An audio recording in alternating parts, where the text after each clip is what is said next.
Assalam, alaykoum wa rahmatullahi wa barakatuh. Bienvenue à toi, cher auditeur, Tris, dans cette méditation profonde sur l'une des sourates les plus puissantes du Saint-Coran. Sourate al-Ikhlas, la pureté du monothéisme, le résumé de toute la foi islamique. Parmi les 114 sourates du Coran, il en existe une que le prophète a comparée au tiers du livre. Une sourate si courte qu'elle tient dans quelques lignes, et pourtant si vaste dans sa signification qu'elle embrasse toute la connaissance d'Allah. Cette sourate, c'est Al-Ikhlas, la sincérité absolue. Mais pourquoi donc le prophète a-t-il dit qu'elle équivaut au tiers du Coran? Quel mystère se cache derrière ces 4 versets, si simples et pourtant si profonds? Chaque croyant la récite plusieurs fois par jour, parfois sans y réfléchir. Elle accompagne nos prières, nos invocations, nos nuits, nos peurs. Mais peu s'arrêtent pour contempler sa lumière, son secret, son message unique, connaître Allah comme il s'est décrit lui-même. Aujourd'hui, nous allons plonger ensemble dans ce joyau du Coran, découvrir son contexte, sa signification, et surtout comprendre pourquoi cette sourate renferme le cœur même de la foi, le tawhid, l'unicité d'Allah. Prépare-toi à un voyage spirituel, court en mots, mais infini en sens. À l'époque du prophète, à la Mecque, la société était profondément marquée par le polythéisme. Les tribus arabes adoraient des idoles qu'elles considéraient comme des intermédiaires entre elles et Allah. Elles connaissaient bien le mot Allah, mais leur compréhension du divin était voilée par des croyances multiples. Un jour, selon plusieurs récits, les polythéistes vinrent revoir le messager d'Allah et lui dirent « Ô Mohammed, décris-nous ton Seigneur. De quoi est-il fait? Est-il d'or, d'argent ou de quelque autre matière? À quoi ressemble-t-il » C'est alors qu'Allah révéla cette sourate majestueuse. Kul hu Allahu ahad, Allahu samad lam yalid wa lam yulad, wa lam yakun lahu kufuwan ahad. Cette révélation venait répondre à toutes les confusions, à toutes les fausses représentations du divin. Allah se présenta lui-même de manière claire, concise, parfaite. Il n'est pas un être parmi les autres, il n'a ni origine ni descendance. Il ne dépend de rien ni de personne. Chaque mot de cette sourate est une réponse à une erreur de croyance. Aux Juifs qui disaient « Uzair est le fils d'Allah », aux chrétiens qui disaient « Le Messie est le fils d'Allah », aux idolâtres qui donnaient des formes humaines à Dieu. Al-Ikhlas vint comme un rayon de lumière tranchant les ténèbres du polythéisme. Un rappel que Dieu n'a pas besoin d'être défini par l'homme, c'est lui qui définit l'homme. Dans ces quelques versets, Allah a mis fin à toutes les suppositions, à toutes les représentations erronées. Cette sourate est donc une réponse divine aux interrogations humaines, mais aussi une invitation, celle de purifier sa croyance, de ne rien associer à Allah, ni dans son adoration, ni dans son cœur.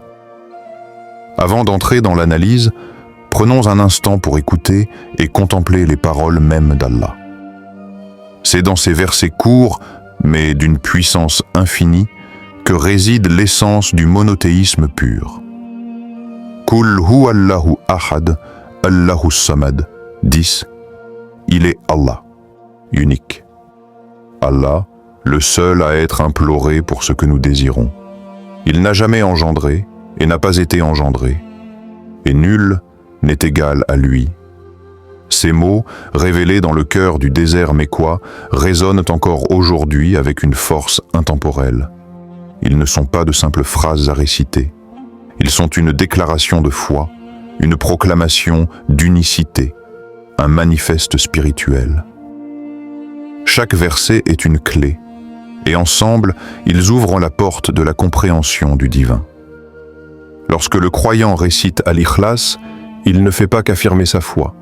Il renouvelle son pacte avec Allah, celui de ne rien lui associer, de ne pas le confondre avec sa création, de l'aimer et de l'adorer dans sa perfection absolue.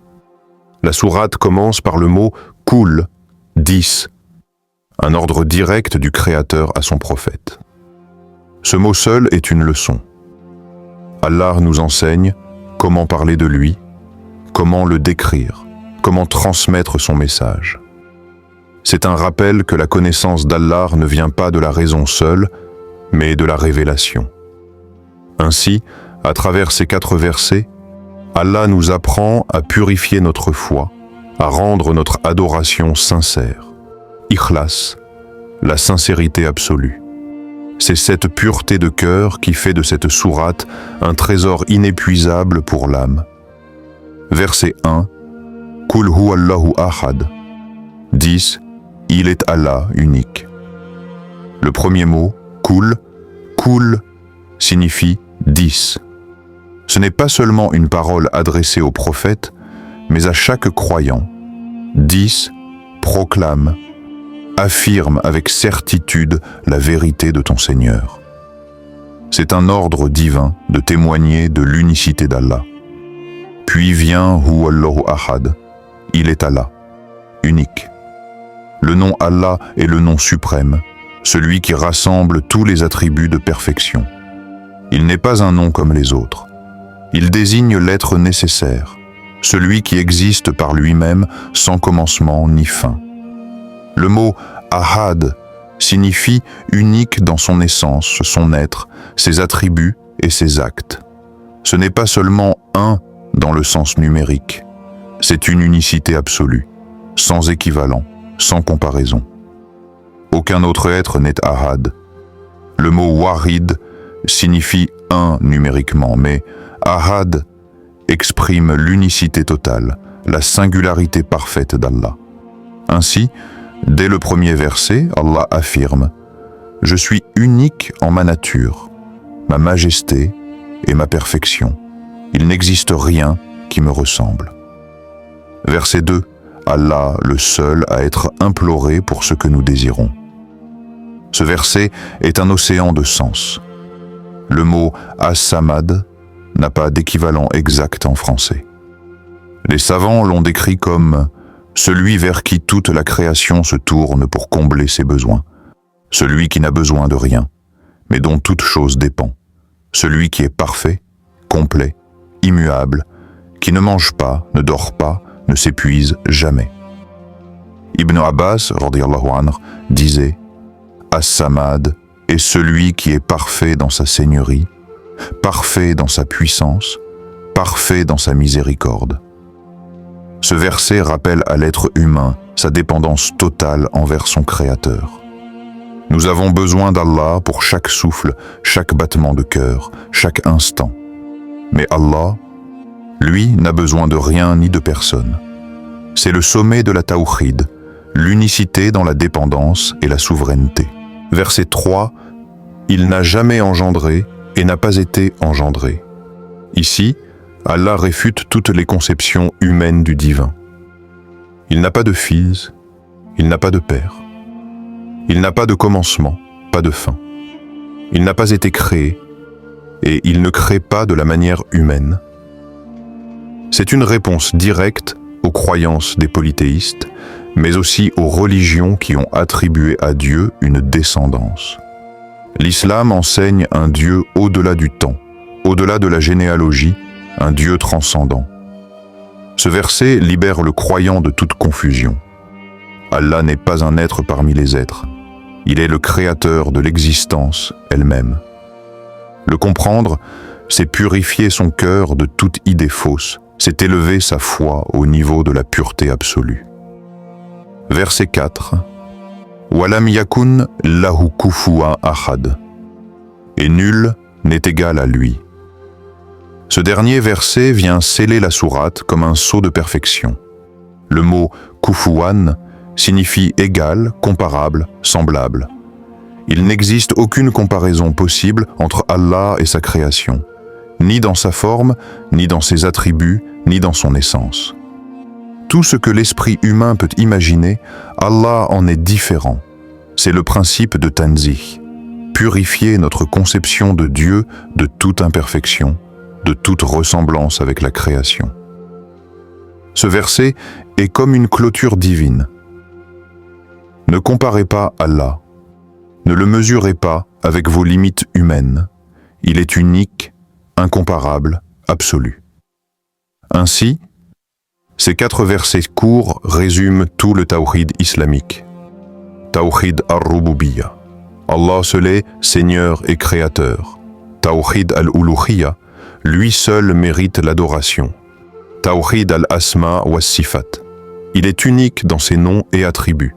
Surat al-Ikhlas n'est pas simplement une déclaration. C'est une carte du monothéisme pur, un miroir de la perfection divine. Chaque fois qu'un croyant la récite, il renouvelle le contrat de son âme avec son Créateur. Je n'adore que toi, le parfait, le unique, le sans égard. La sourate Al-Ikhlas est souvent appelée sourate at-Tawhid, la sourate de l'unicité divine. Elle est le résumé parfait de ce que l'islam enseigne depuis la première révélation. La ilaha illa Allah. Il n'y a de divinité digne d'adoration qu'Allah. Mais le tawhid n'est pas seulement une phrase à prononcer. C'est une vision du monde, une manière de vivre, une révolution intérieure. Et Al-Ikhlas en expose les 3 dimensions fondamentales. Le tawhid ar-Rububiyya, l'unicité dans la seigneurie. Ce premier aspect affirme qu'Allah seul est le Créateur, le souverain et le maître absolu. Quand nous disons Allahu Samad, nous reconnaissons que tout dépend de lui, que rien n'échappe à sa volonté. Rien ne se produit sans son ordre, ni un souffle de vent, ni une goutte de pluie, ni le battement d'un cœur. Comprendre cela, c'est libérer son âme de la peur et de l'attachement aux causes apparentes. Le croyant qui vit ce tawhid voit derrière chaque épreuve la sagesse d'Allah, et derrière chaque bienfait, sa générosité. 2. Le tawhid al-Uluhiyya, l'unicité dans l'adoration. Cette dimension nous enseigne qu'Allah seul mérite d'être adoré. Aucune créature, aucun prophète, aucun saint, aucun intermédiaire n'a droit à l'adoration. C'est le sens même du mot ikhlas, la sincérité. Adorer Allah sans rien lui associer, ni dans nos actes, ni dans nos intentions. Chaque prière, chaque invocation, chaque action sincère devient un témoignage vivant de cette unicité. Adorer Allah, c'est l'aimer au-dessus de tout, lui obéir par amour et non par contrainte, et ne chercher la reconnaissance que de lui seul.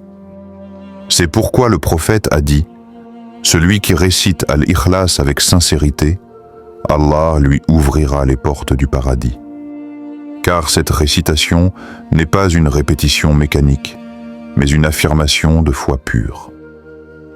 3. Le tawhid al-asma wa sifat, l'unicité dans les noms et attributs d'Allah. Ce 3e volet est au cœur de la sourate. Il est Allah unique, nul n'est égal à lui. Cela signifie qu'aucun de ses attributs ne ressemble à ceux de sa création. Il est vivant, mais sa vie n'est pas comme la nôtre.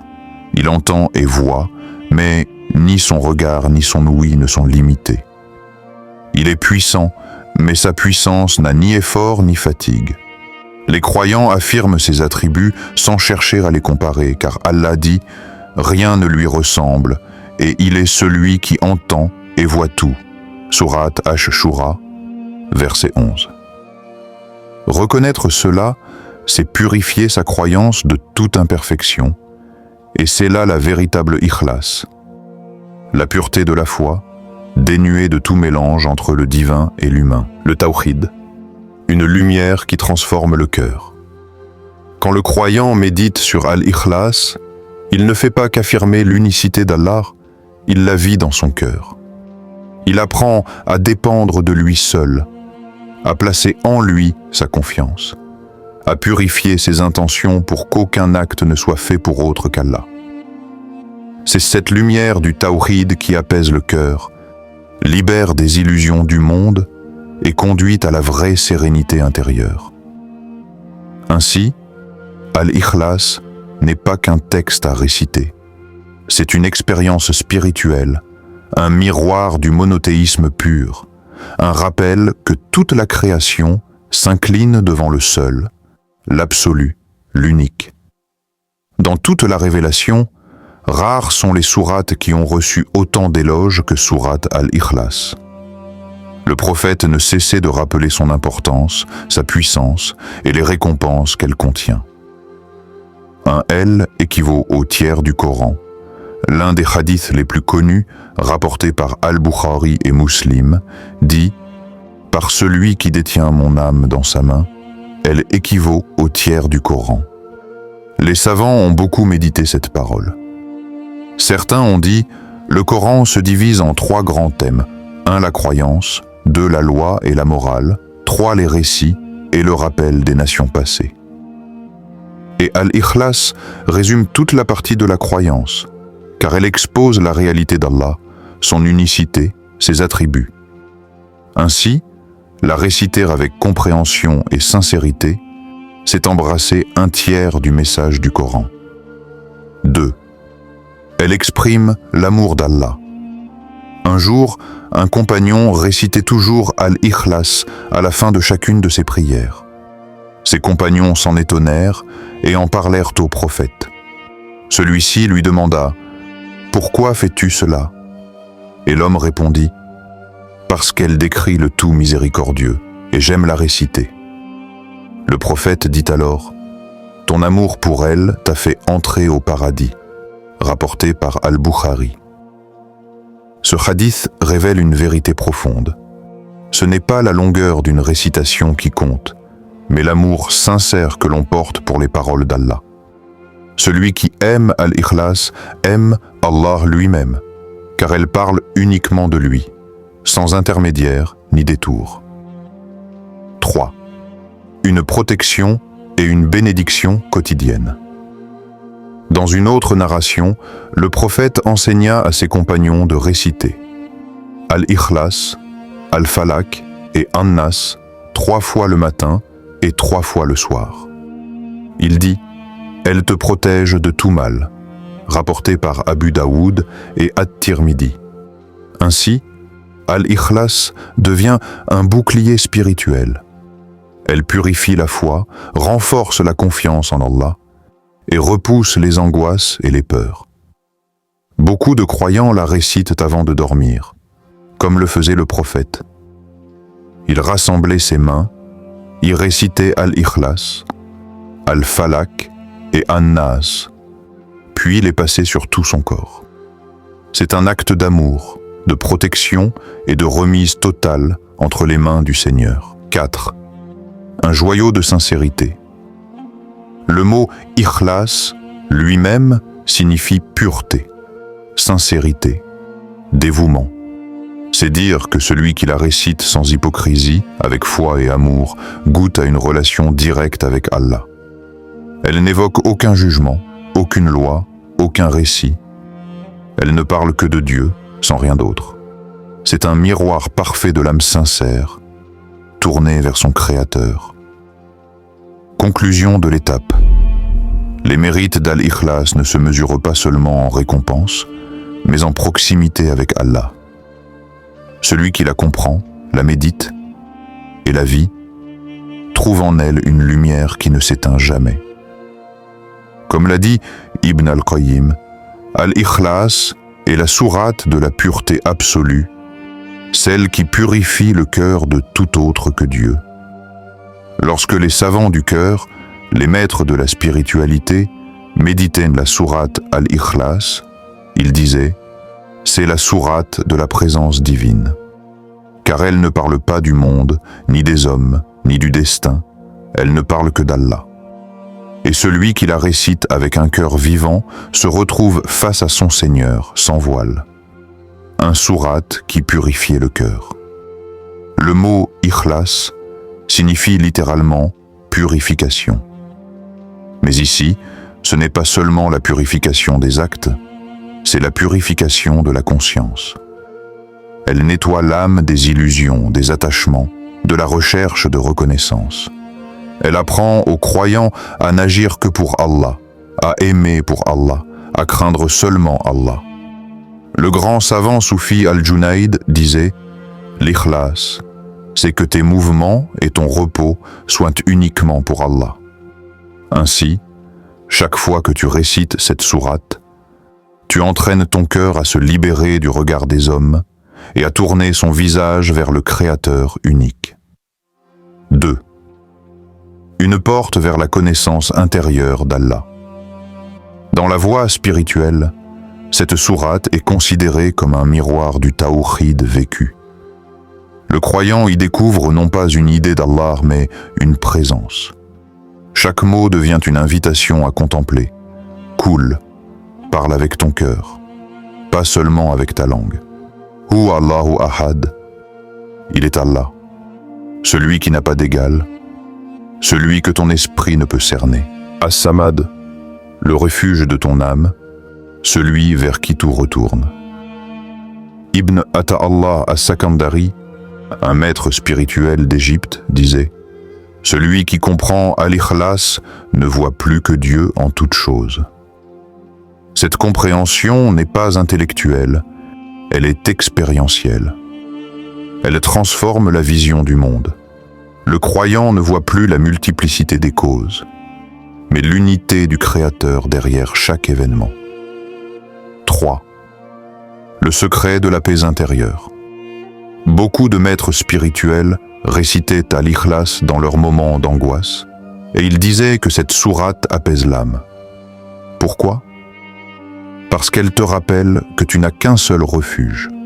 As-Samad, quand tu réalises que ton cœur n'a besoin que d'Allah, tout le reste perd son pouvoir sur toi. C'est le secret de la liberté spirituelle. Celui qui s'attache à l'unique devient libre de tout ce qui est multiple. Celui qui dépend d'Allah n'est plus prisonnier des gens, ni des circonstances. 4. Une lumière dans la nuit. Les soufis aimaient dire que la récitation d'Al-Ikhlas dans le silence de la nuit est comme une flamme dans l'obscurité. Elle éclaire les profondeurs de l'âme, et chaque répétition du mot « Ahad » fait vibrer le cœur d'une lumière nouvelle. Car plus on médite cette sourate, plus on découvre que le secret du tawhid n'est pas dans les mots, mais dans la présence. C'est le moment où l'âme se rend compte qu'elle n'existe que par celui qu'elle adore. Ainsi, Al-Ikhlas n'est pas seulement un texte. C'est une expérience mystique, une invocation silencieuse, un miroir du cœur où se reflète la lumière d'Allah. Celui qui la comprend ne cherche plus à connaître Dieu avec sa raison, mais à vivre sa présence dans chaque souffle. Un jour, les compagnons entendirent le prophète dire « Par celui qui détient mon âme dans sa main, la sourate Al-Ikhlas équivaut au tiers du Coran », rapporté par Al-Bukhari et Muslim. Beaucoup furent étonnés. Comment une sourate si courte de seulement 4 versets pouvait-elle peser le poids d'un tiers du livre d'Allah ? Une équivalence dans le sens, non dans la quantité. Les savants ont expliqué que le Coran aborde 3 grands thèmes. Un at-tawhid, la connaissance d'Allah et de ses attributs. 2 Sharia, les lois, les règles, la guidance pratique. 3 al-Qasas, les récits et les leçons tirées de l'histoire. Et Al-Ikhlas concentre à elle seule tout le premier tiers, car elle résume la doctrine de la foi et la connaissance du Créateur. En 4 versets, Allah s'y présente lui-même, qui il est, ce qu'il n'est pas, et comment nul ne lui ressemble. C'est une synthèse du monothéisme pur que le reste du Coran développe sous différentes formes. 2. Une équivalence spirituelle, la foi condensée. Sur le plan spirituel, cette sourate agit comme une clé de lecture du Coran entier. Tout ce que le Coran ordonne, la prière, la charité, la patience, la justice, n'a de valeur que si le cœur reconnaît l'unicité d'Allah. Sans tawhid, il n'y a pas d'adoration véritable. Ainsi, réciter Al-Ikhlas, c'est renouveler la foi dans sa forme la plus pure. C'est une profession de foi condensée, une shahada poétique. Chaque fois que tu dis Allahu Samad, tu réaffermis ton lien avec le seul maître de l'univers. 3. Une équivalence en récompense. La miséricorde d'Allah. Certains savants ont aussi dit « Celui qui récite Al-Ikhlas avec amour et compréhension reçoit la récompense d'avoir médité un tiers du Coran. » Non pas parce qu'il a remplacé la lecture du livre, mais parce qu'Allah regarde l'intention et la sincérité du cœur. Celui qui médite ces versets avec amour touche l'essence du message divin. Le secret final. Le secret de cette équivalence réside dans sa pureté. Al-Ikhlas ne parle que d'Allah, rien d'autre. Elle ne demande rien, ne raconte rien, ne légifère rien. Elle révèle. Elle est le miroir du tawhid vécu, la quintessence du Coran. C'est pourquoi celui qui la comprend profondément goûte à la réalité de la foi, comme s'il avait médité le tiers du livre d'Allah. Comprendre la sourate Al-Ikhlas, c'est une chose, mais la vivre, c'est tout autre chose. Le véritable secret de cette sourate se révèle quand elle devient un mode de vie. Dans l'adoration, la sincérité avant tout. Le mot « ikhlas » nous rappelle que toute action doit être faite uniquement pour Allah. Lorsque tu pries, jeûnes, donnes ou aides, demande-toi « Pour qui le fais-je vraiment ?» Si ton intention est pure, ton acte devient lumière. Mais si ton cœur cherche la reconnaissance des gens, alors l'ikhlas disparaît. Vivre à l'ikhlas, c'est purifier chaque geste de l'ostentation et offrir ton adoration à Allah seul, sans spectateur, sans attente. 2. Dans les relations humaines. Aimer sincèrement, le prophète a dit « Aime pour ton frère ce que tu aimes pour toi-même ». Celui qui vit à l'ikhlas aime les gens pour Allah, non pour l'intérêt ou la gloire. Il pardonne par sincérité, il donne sans calcul, il agit sans attente de retour. Sa bonté devient un reflet de la pureté de son cœur. L'ikhlas, c'est aussi faire le bien même quand personne ne regarde, car tu sais qu'Allah, lui, voit tout. 3. Dans les épreuves, se tourner vers As-Samad. Quand la vie te bouscule, quand tu perds, quand tu es trahi, souviens-toi du verset « Allahu Samad », Allah est celui vers qui tout se tourne. Ne cherche pas d'abord l'aide des gens. Cherche refuge auprès de celui qui n'a besoin de personne. Celui qui vit ce verset ne s'effondre pas devant les épreuves, car il sait qu'Allah est son soutien, son abri, son refuge. 4. Dans le quotidien, marcher avec le cœur pur, vivre à l'ikhlas, c'est aussi se libérer du poids du regard d'autrui. C'est agir avec authenticité, être le même en secret qu'en public, faire le bien par amour du bien, non pour l'image. C'est une manière d'être, simple, sincère, et toujours tournée vers Allah, le seul, le parfait, le sans égal. Ainsi, celui qui vit selon Al-Ikhlas vit dans la paix. Son cœur devient léger, son adoration devient vraie, et chaque souffle devient un acte de foi. Ainsi se termine notre voyage au cœur de la sourate Al-Ikhlas. 4 versets, courts mais infinis, qui nous révèlent la grandeur d'Allah, l'unicité de son essence et la pureté de l'adoration sincère. Méditer sur cette sourate, la réciter avec le cœur, c'est renouveler sa foi, purifier son âme et trouver la paix intérieure. Puisse Allah nous guider pour que chaque acte de notre vie reflète l'ikhlas, la sincérité absolue. Et n'oubliez pas, la connaissance se partage. Si cette vidéo vous a inspiré, likez, commentez vos réflexions, partagez-la avec vos proches et abonnez-vous pour continuer ce voyage spirituel ensemble. Souvenez-vous, réciter et méditer à l'Ikhlas, ce n'est pas seulement lire des mots, c'est ouvrir la porte à la lumière d'Allah dans votre cœur. Assalamu alaikum wa rahmatullahi wa barakatuh.